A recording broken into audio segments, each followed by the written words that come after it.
Salut à tous, bienvenue sur ma chaîne Geek and Business et aujourd'hui on va un petit peu parler des lignes de commande sur iOS et comment faire la maintenance de son rig depuis l'interface de commande et comment on s'y connecte surtout depuis son PC. Alors je me suis connecté à iOS via le lien classique que l'on peut utiliser avec mon login. Et on arrive ensuite sur l'interface directement de iOS où on peut faire déjà pas mal de manips, notamment sur modifier des overclockings, ce genre de choses, faire des vérifs, savoir si le mining est en route, l'état des cartes, les températures, tout ça. Mais pour autant, en fonction des manips qu'on veut faire et si on veut avoir plus d'informations sur l'état du rig, il vaut mieux le faire quand même en ligne de commande.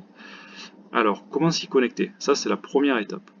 Donc vous avez toute une barre d'icônes en haut, donc je suis en train de passer un petit peu dessus en revue, qui permet de faire différentes actions. Et pour se connecter en ligne de commande, il va falloir utiliser la partie Remote Access. Ensuite, une fois qu'on a ouvert ce menu-là, de lancer Hive Shell Start. Donc ça permet à iOS de lancer une commande en fait vers le rig. Vous voyez, il y a quelque chose qui est en train de s'exécuter ici. Il faut attendre qu'il ait établi la connexion avec la machine et ensuite on va pouvoir se connecter en ligne de commande via notre navigateur. Donc ça permet de pouvoir lancer la connexion directement via iOS. On peut le faire aussi via l'adresse IP en tapant dessus, mais à ce moment-là, il faut connaître son user et son login pour pouvoir se connecter dessus, alors qu'en le faisant comme ça, c'est iOS qui renseigne en fait le user et le login à notre place. Alors, quand vous arrivez sur la ligne de commande, en fait, les rigs tournent sur un système qui est à base de commandes type Linux. Donc, pour ceux qui ont déjà fait un peu de système Linux, Ubuntu, ce genre de choses, vous ne serez pas forcément dépaysé. Et vous arrivez sur cette interface. Sur la partie Hot, donc ici on retrouve des informations concernant les cartes. Les cartes en verte, ce sont les Nvidia, les rouges, les AMD. Il n'y a pas de couleur pour dire ça marche pas en fait. Hein. C'est juste une norme voilà, qui a été prise dans la machine pour dire que les vertes sont des Nvidia et les vertes et les rouges des AMD. On retrouve de base là les commandes entre guillemets, je dirais vraiment les commandes de base qu'on peut utiliser pour faire de la maintenance sur le rig. Moi je vais vous en donner quelques-unes qui sont en partie issues de ces commandes là et d'autres en complément qui sont utiles en fonction des manipulations qu'on fait sur la machine. Alors l'une des premières commandes c'est MOTD, donc MOTD.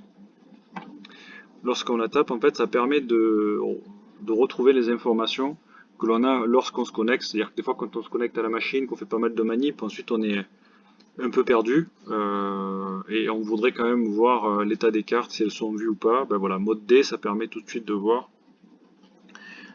que l'ID du rig, la RAM qui est disponible. Donc là, vous avez des informations sur la RAM, le driver Nvidia qui est installé, le driver AMD, depuis combien de jours il est up, l'adresse IP, donc qui est pour moi une adresse IP locale, qui n'est pas accessible depuis Internet, qui est uniquement accessible depuis mon réseau privé. Et ensuite, on retrouve donc ce que je vous disais, les différentes cartes, donc dans mon cas, 3 Nvidia et une AMD, avec les températures et les puissances qui sont consommées par chacune des cartes. Les pourcentages qui sont affichés ici, ce sont les pourcentages de ventilation. Alors certaines cartes ont une température, d'autres en ont deux. C'est parce que on retrouve des fois uniquement les températures du CPU, ce qui est le cas notamment sur les Nvidia, dans la majorité des cas. Les AMD, elles, fournissent aussi les températures mémoire. Donc c'est pour ça qu'on retrouve deux températures. Le nom de la flysheet que vous utilisez, donc qui se trouve ici, qui est utilisé par le rig en ce moment pour le minage. Donc moi c'est une flysheet qui s'appelle Dry Mining, donc c'est moi qui l'ai appelé comme ça, tout simplement. Les mineurs exécutés, donc en ce moment j'en ai deux qui sont en train de tourner sur le rig. T-Rex avec la version du mineur et Team Red Miner avec la version.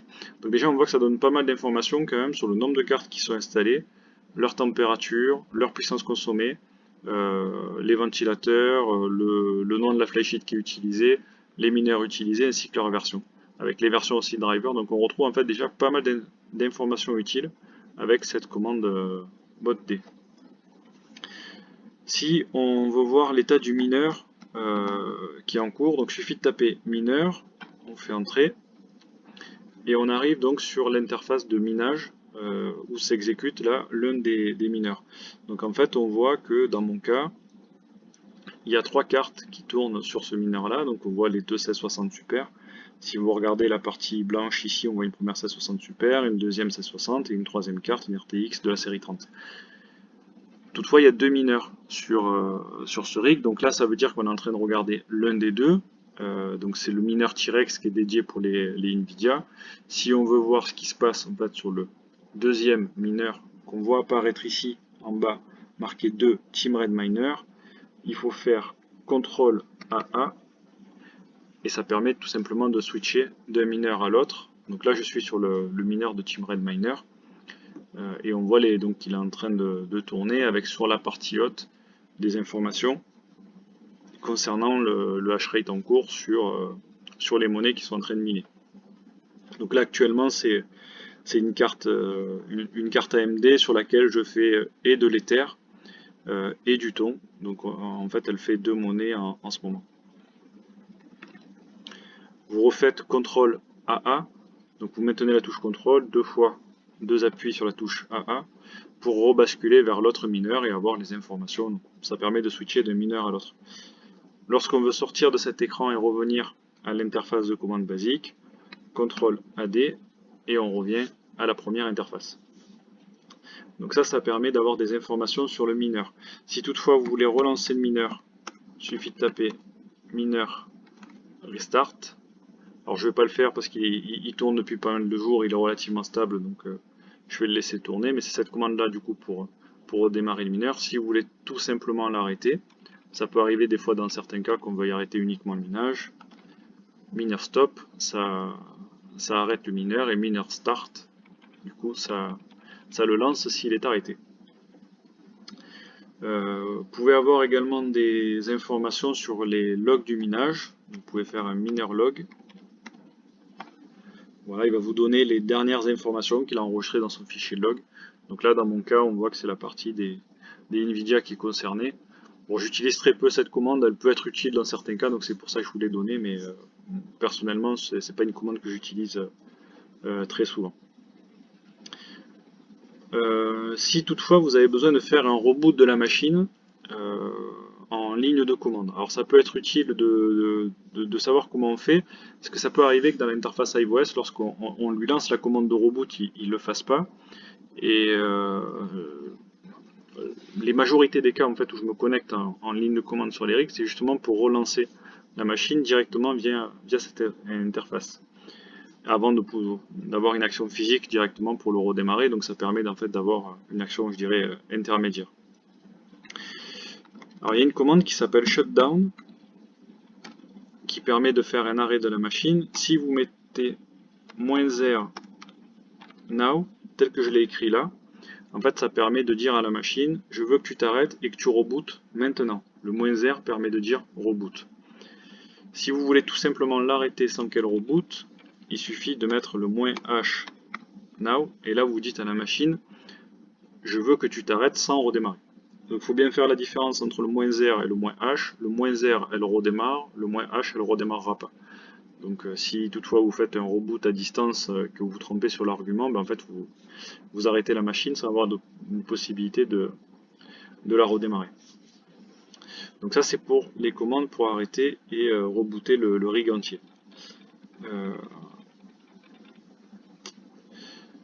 Ensuite, une autre commande qui est très utile sur les rigs iOS, si vous voulez faire la mise à jour en ligne de commande sans passer en fait par l'interface. Donc il y a une commande qui permet de faire ça. Ça marche relativement bien par l'interface. J'ai eu à le faire une fois, un rig qui était un peu récalcitrant sur un upgrade, mais c'est relativement rare. Donc vous faites self upgrade -force, et à ce moment là ça va exécuter la mise à jour. Bon, je ne vais pas le faire parce que comme je suis pas en dernière version, la mise à jour va se lancer et va prendre plusieurs minutes.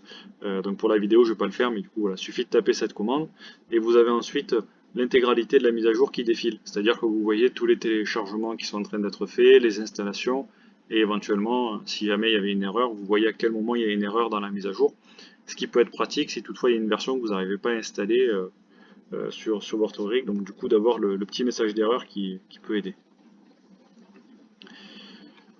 Si vous voulez un petit peu d'informations sur les logs de la machine et avoir entre guillemets un peu de détails au sens OS et pas forcément mining, mais vraiment plus sur les erreurs qu'il pourrait y avoir sur le système d'exploitation. Alors il y a une commande qui est une commande en fait Linux, qui n'est pas une commande du tout spécifique à iOS, donc c'est tail-n espace 100. Et là ensuite il faut rentrer alors, le /var /log /syslog fait appel en fait à un fichier qui se trouve dans un répertoire sur la machine. On vient juste lui préciser le chemin en lui disant je veux récupérer les 100 dernières entrées qu'il y a dans ce fichier là. Et donc là la machine du coup sort les 100 dernières lignes de ce qui a été stocké dans ce fichier de log. Donc bon, ça peut être utile dans certains cas quand on a des erreurs notamment pour avoir en fait un état des lieux figé, et ensuite vous pouvez faire des copier-coller, mettre ça dans un fichier texte et le lire, je dirais, sur une interface graphique qui est plus adaptée que forcément les interfaces de connexion qui ne sont pas forcément l'idéal pour faire de l'analyse de log. Alors pour avoir des informations sur la partie réseau de votre machine, c'est la commande Linux ifconfig, donc qui est assez basique, qui donne en fait les interfaces réseau que vous avez sur votre machine, alors savoir est-ce qu'elle a pris une adresse IP ou pas. Typiquement ça permet de savoir si la partie réseau informatique fonctionne sur la carte mère. Est-ce que le lien, bon, dans mon cas c'est un câble RJ45, est-ce que le câble RJ45 en fait, est-ce que la connexion joue bien son rôle? Donc là on voit qu'il y a des paquets qui sont émis, qui sont reçus avec une adresse IP qui est prise, donc tout ça, ça veut dire que ça fonctionne correctement. Pour effacer ce que vous avez à l'écran, vous faites un clear et ça nettoie en fait l'ensemble de l'écran, ça permet de repartir sur un écran vide et de ne pas s'en mêler en fait avec ce qui est déjà écrit entre les nouvelles commandes qu'on tape et les anciennes.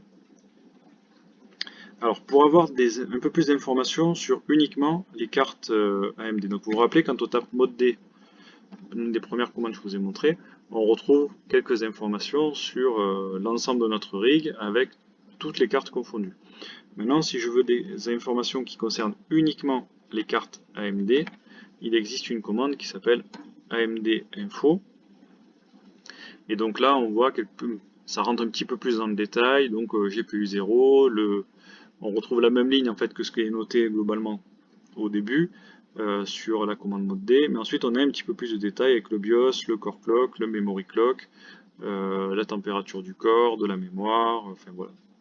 Ça peut être utile dans certains cas, savoir si une carte en fait est bien opérationnelle sur tous ces aspects, parce qu'on pourrait avoir une carte qui est présente entre guillemets via la commande mode D, mais qui ne remonte pas tout à fait toutes ces informations dans la commande AMD info, donc ça pourrait signaler une carte entre guillemets qui est dans un état un peu particulier, et ça peut être un bon complément. Il y a son homologue sur la partie NVIDIA, donc il suffit de taper NVIDIA-info,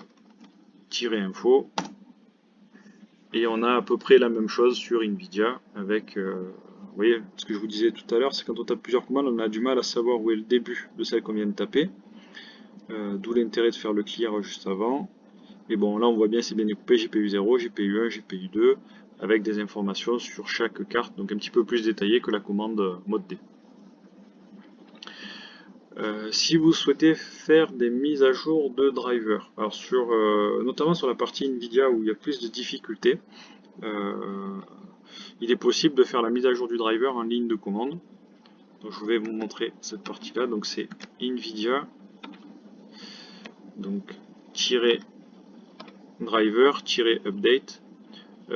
Si vous faites un tab en fait lorsque vous commencez à taper une ligne de commande, ce qu'on appelle l'autocomplétion, ça permet de, quand on tape NVIDIA-D, comme il n'y a qu'une seule commande qui commence par NVIDIA-D, du coup il l'écrit tout seul.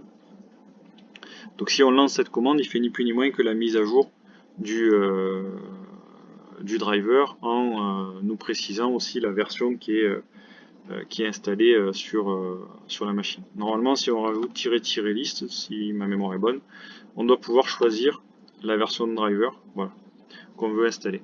Donc ça, c'est une commande qui est intéressante. Donc vous tapez nvidia-driver-update espace-list, et du coup ça vous permet de savoir exactement, vous, la version qui est installée sur votre machine.